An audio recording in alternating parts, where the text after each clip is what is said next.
was so much fun because I remember all these people. And somebody said these are for sale. Yeah. $50 each. I know. I was there the day they did Testing. Excellent. Testing. That got everybody's attention. Wonderful. Welcome. Wow, we have packed the place out. Thank you guys so much for coming. This is wonderful.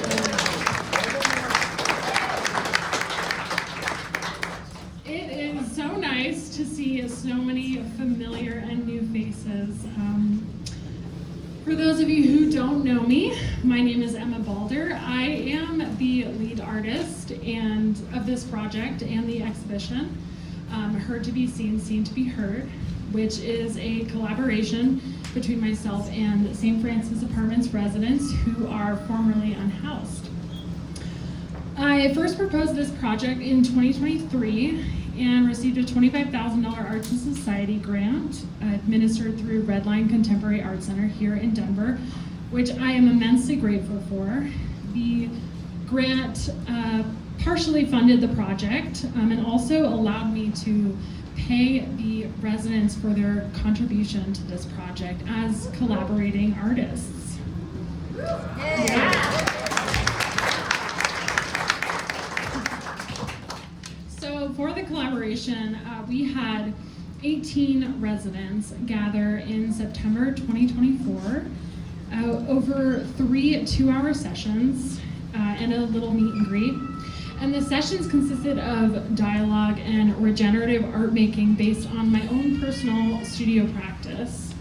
So what that looked like was we created 2 large 13-foot abstract paintings on canvas, and then we cut them up, rearranged the pieces, and then we glued them around this boulder-like structure. And then I took the work back into my studio and over 6 months sewed all the pieces together by hand. So alongside this, during each session, we had dialogue that aligned with the art making process. So the residents discussed some of the barriers, the issues that they're facing, the emotions associated with them, and ways to overcome them. And then they shared them with the group and wrote them on what we called challenge cards. I also wove in various activities, including during the second session, we had a fun blind contour drawing exercise, which is a huge part of my own personal studio practice. And it's essentially where you look at the thing that you're drawing, but you don't look at the drawing itself. So the first drawing we did was of the Denver skyline, including the Capitol. The second drawing was an item of their choosing, and the third drawing was a drawing of their neighbor. So it really served as a way for them to observe closely, but also to let go, and a way to connect to each other as well. So the drawings are in the exhibition here behind me. They are for sale. We have the framed ones behind me, and as well as the loose ones on the table back by the understudy sign. And the majority of the proceeds go directly to the residents. So my goal tonight is to sell 1 of each resident's drawings. So that's 18 drawings. We have already sold 7, so we have 11 left. I know many of you here, and I know that we are capable of doing this. So I encourage you guys to please show your support to the residents and purchase a drawing. And you can do that by the QR code on the image list, which is on the table, or also on the back of the drawing. So we not only have the drawings in the exhibition, we also have the challenge cards, which are behind Reed's head right here, and you're welcome to flip through that book. We also have some from the video, some of the photos from the exhibition, or from the collaboration, excuse me, as well as the video from the sessions. And then we also have the final sculpture here, which resembles this boulder-like structure to represent their barriers, but also their strength and their stamina and their grit.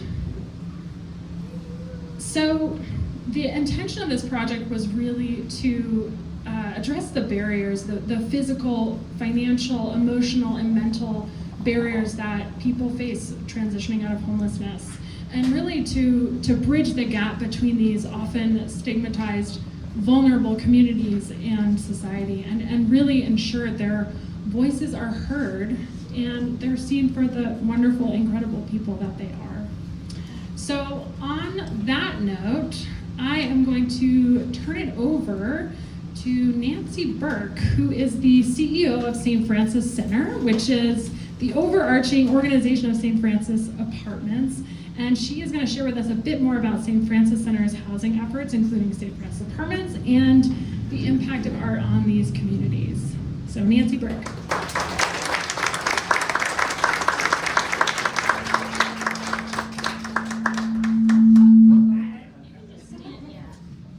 Thank you, Emma. I'll stand right here. So the St. Francis Center is a nonprofit organization that is an institution of the Episcopal Diocese of Colorado.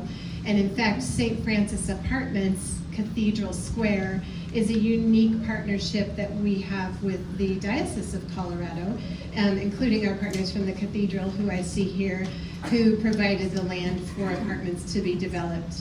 So from the get-go, this project is a symbol of the connection between the resources that we want as a community and as a faith community to bring to people who are vulnerable, oftentimes on the street before they come into housing, and to continue to provide the resources for healing and ongoing growth. And the St. Francis Center now we just opened our third building, so we're welcoming 60 new residents into the Barnum neighborhood. And we are thrilled that the St. Francis Apartments brings this example of what may happen for future residents, because healing doesn't stop when you get your unit.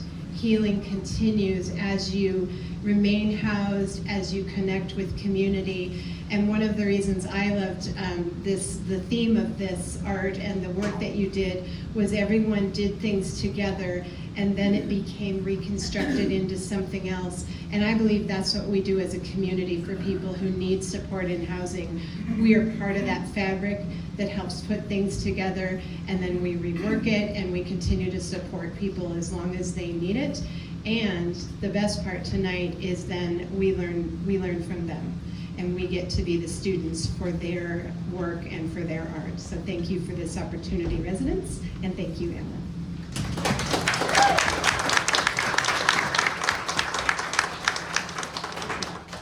Thank you so much, Nancy. That was beautiful. I really appreciated how you were talking about healing through community, and that's really what we're trying to do here. So I wanted to share a little bit more about how this project came to fruition. I had met a few of the St. Francis Apartments residents in 2023, and some were artists, many had beautiful stories to share, and I wanted to find a way that we could work together and I could share a practice and a process that's been really important and meaningful for me, and healing for myself. So at the time I was thinking about this project and I was writing this grant proposal, I was doing a lot of hiking and sketching boulders. And I was thinking a lot about how boulders act as both barriers and shelters. And I thought, how can our barriers become our shelters? How can we find comfort in the difficult situations that we face? And I was thinking a lot about my own challenges. I was thinking about my own ongoing health issues, my anxiety, learning how to have a better relationship with myself, and how to better understand this often really under-acknowledged lifelong vocation of being an artist. And so I wanted to sink into these questions more, not just for myself, but for the residents as well. So I would like to take this opportunity to speak with a few of the residents here today and ask some questions about who they are and their experience with the project. So, why don't we start by you all just introducing yourself and saying your name. I'm Darren Blaine Johnson, excuse me. I'm Darren Blaine Johnson. My name is Reed Shaler. My name is Sophia Jameson. My name is Abby Randall. Thank you guys. So, how long have you been at St. Francis Apartments and how did you get there? Well, that's kind of a long story, so we're just going to make it short. Getting inside is something that really took some patience. I filled out the risk assessment forms with Miss Elizabeth, the outreach coordinator for St. Francis. I love her. I haven't seen her in forever. I'd love to see her soon. It was a 6-month wait after we filled out the form. She had come down to camp. We were living at 6th Avenue in Osage under the bridge. It's much quieter at St. Francis Apartments on most days. It's a lot better than living under a heavily trafficked bridge with a lot of noise and exposed to the elements. It took quitting dangerous drugs to get inside. It's not something I want to go back to. I've been there for 7 years.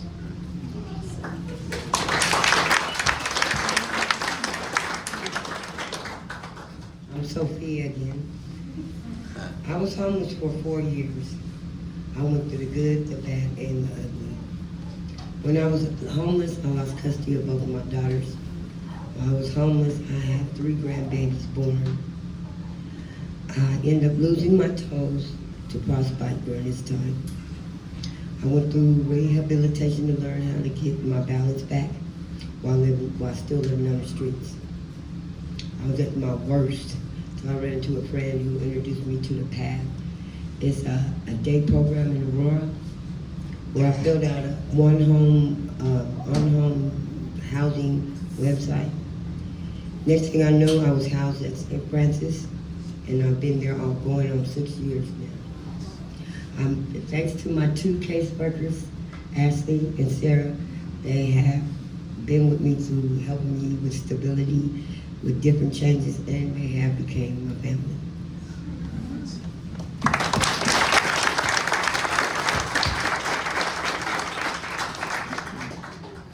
Hi, my name is Reed, and my story goes like this.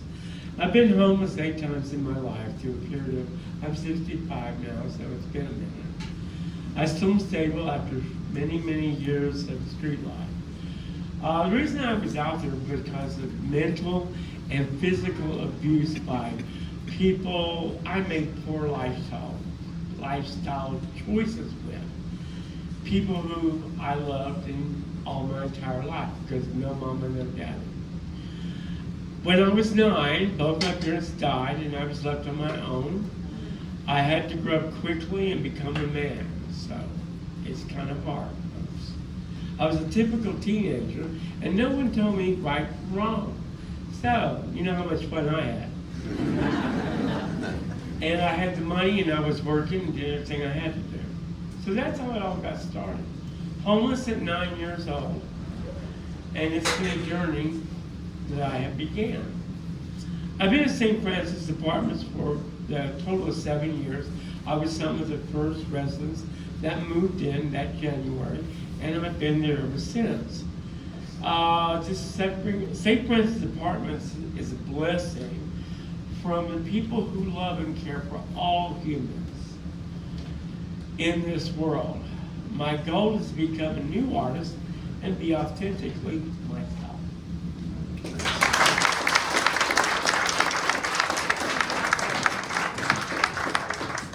Hello again.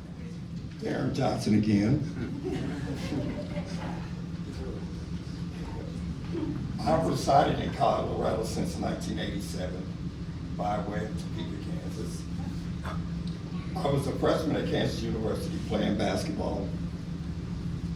I came to Colorado to visit my father upon finding that my mother had expired. I decided to stay in Colorado. I've worked 20 years since I've been in Colorado in the medical field, 16 years as a dialysis technician.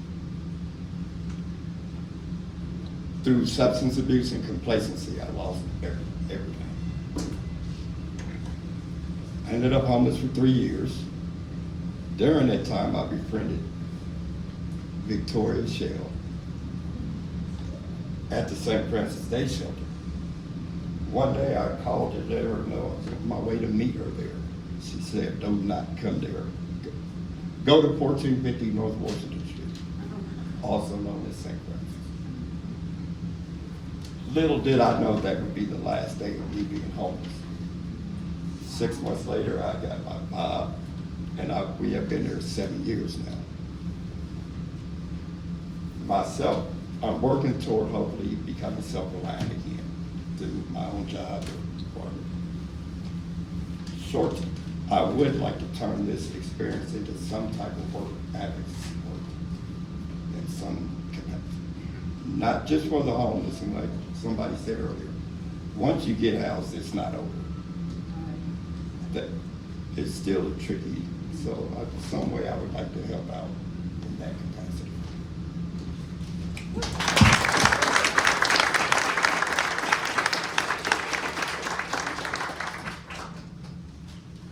That was beautiful, you guys. Thank you so much. Okay, so I'm curious to hear more about your experience with this collaboration. What was your favorite part of the project? It was all the color and texture. It was how the paint felt when it went onto the canvas. It was tactile. It was to the point that it actually soothed the autistic level of anxiety that I suffer on a daily basis.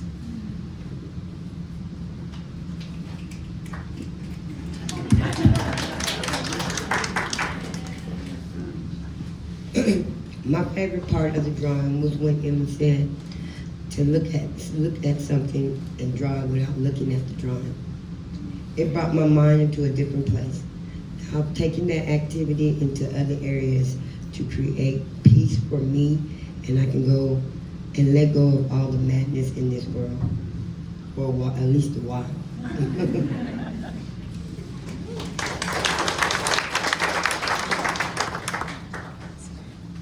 What was my favorite part of the project? Well, since I was a very young child, I loved to paint, express myself through art.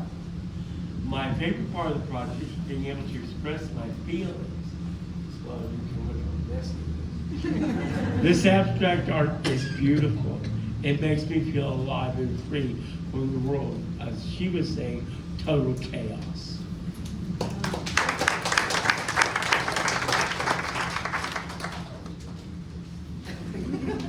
My favorite part was how so many people with different views and different issues came together to create something beautiful. And that I was able to be a part of something that's just simply bigger than myself. It is a community thing. That's what I got out of the most.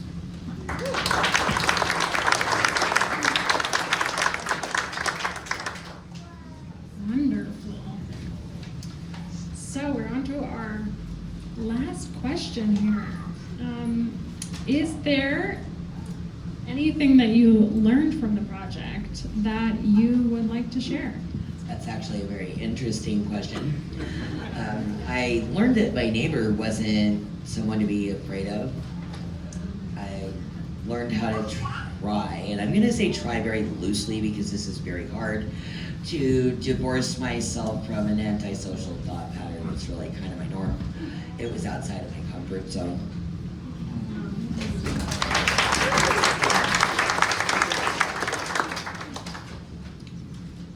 Excuse me. I learned the importance of making time for myself. I learned patience, listening skills, and sharing my story and how to come out of my shell.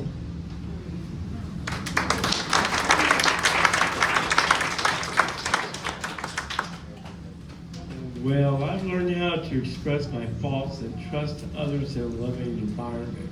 It took me a long time to trust people. Again.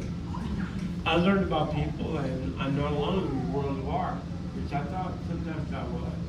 I also felt connected with others in the community as a project.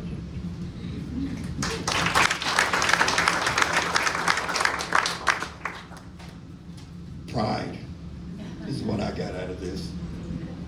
I haven't felt this level of pride in a long time. And for someone to come along and listen to what I have to say, there's a lot of pride there, and it makes me feel that not only is there somebody gonna listen to your story, that my story's worth being heard.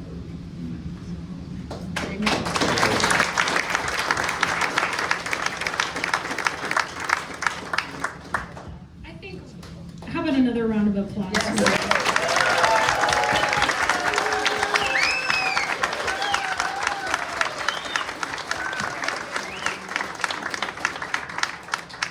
Thank you so much, you guys.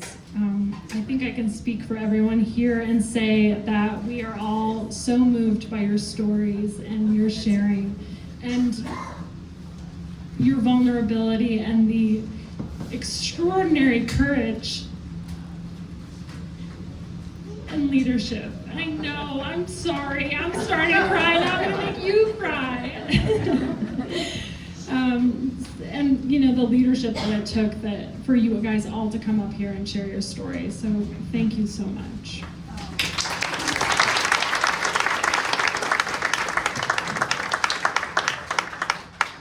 So I also learned so much from this project. You know, sewing this piece and sitting with it for 6 months in my studio, you know, I was literally staring at this boulder in my studio for 6 months, staring at my own barriers. The entire project was really a great challenge for me. It was probably the most challenging project that I've ever done in my life, but also the most fulfilling. I have learned to be a better leader and be a better team player. I've learned a lot more about my emotional capacity and intelligence, and I'm still learning so much always. But it's you all, it's the residents who have taught me grace and patience and not to hold on so tightly to the things that don't matter, how to love unconditionally, and most importantly, like Nancy said, to rely on each other, to rely on community.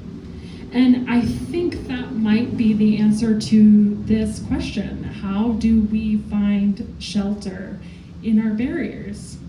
And that answer is in the people around us. It's standing tall and strong in who we are, but it's also knowing that we're surrounded by other rocks too, other people too. It's in our humanity and knowing that we're not alone, and we find comfort in community. And it's with community and all the many hands that helped with this entire undertaking that this project has been made possible. And I want to take a moment to just acknowledge everyone who really made this project what it is. This is a long list, so please bear with me. St. Francis Center, St. Francis Department staff, Sarah and Ashley, for your leadership and initiative and grace. Nancy for your words, Greta, Arts and Society, Louise, Annie for believing in me to pull this off wherever you are, somewhere hiding. Chris for your superb installation skills and your creativity in putting everything in this space together. Erin, Daniel for the photos and the beautiful video, and for dealing with my many requests. All the wonderful volunteers during the collaboration, my wonderful and supportive parents who are in from Boston, my also wonderful, incredible husband, Jack, for your love and support in more ways than I can count. And most importantly, first of all, to my speakers for your courage, vulnerability, and just coming up here and sharing your story with me and with everyone. And for all the incredible participants from St. Francis Apartments. You guys are really at the heart of this project, and I can't thank you guys enough for everything you've taught me, for your vulnerability and commitment and your generous stories and your kindness and giving me your time and allowing me to be part of your lives. And I love you guys, and I'm so grateful to call you guys my friends.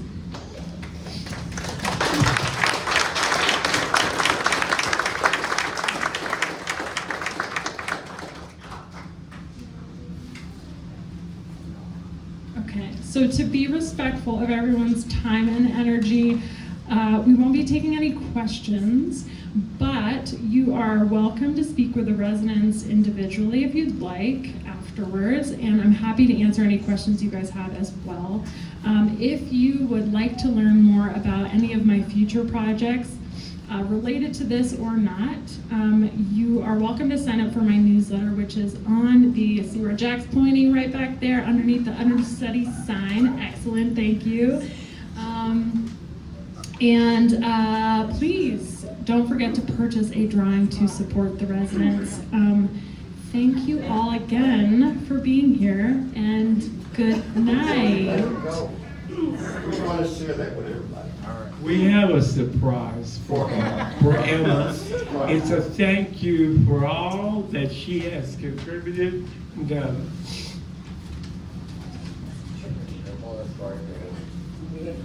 This is from us, all of us, to you. We all signed it, we all have decent, every one of us at that. I'm not real good. And thank Emma for everything. 'Cause it's okay.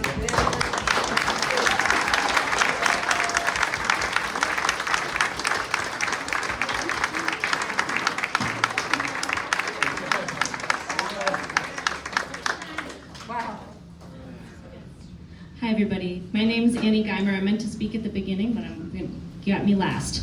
I'm the Director of Special Projects and Curator here for Understudy. Thank you so much for coming tonight. Understudy is a part of the Denver Theater District, which you're in right now, and we get all of our funding from the LED screens and billboards.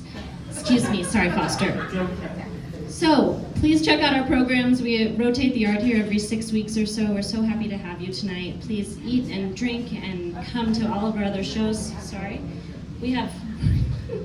We're doing many things at once up here. Just a quick note on the artwork. Please be careful of it. Chris did an excellent job of hanging it precariously, so please refrain from touching it. But you can purchase the artwork in the back. Is there anything else, Emma, that you'd like us to remind people? Thank you so much for coming. We really appreciate it. Have a great rest of your night.